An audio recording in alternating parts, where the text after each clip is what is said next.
ज्योतिबाच्या नावानं चांग भलं.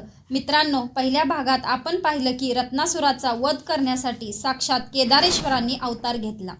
पण तुम्हाला माहीत आहे का, रत्नासुराचा वध झाल्यावर ज्योतिबाच्या डोंगरावर फक्त आणि फक्त गुलालाचीच उधळण का केली जाते आणि या गुलालाचा 1 एप्रिलच्या चैत्री यात्रेशी काय संबंध आहे?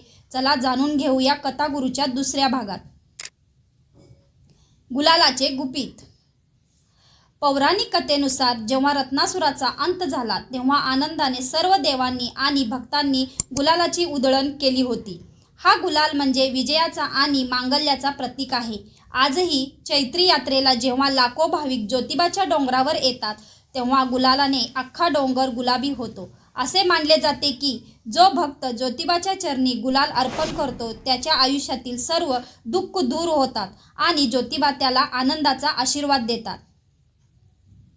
सासनकाठी आणि चैत्री यात्रा.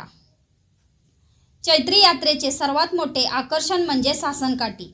ही केवळ एक लाकडी काठी नाही, तर ती भक्ताच्या श्रद्धेचा कणा आहे. 50 ते 60 फूट उंचीच्या या काठ्या नाचवताना जी शक्ती लागते ती साक्षात ज्योतिबाचीच असते असे मानले जाते.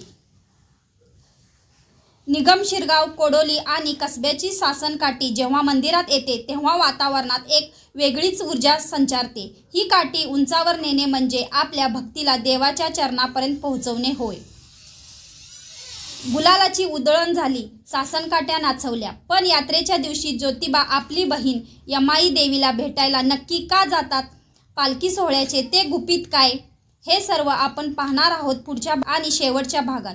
जर तुम्हीही ज्योतिबाच्या यात्रेला जाणार असाल तर कमेंटमध्ये चांग भलं नक्की लिहा आणि भाग 3 साठी कथागुरूला सबस्क्राईब करा.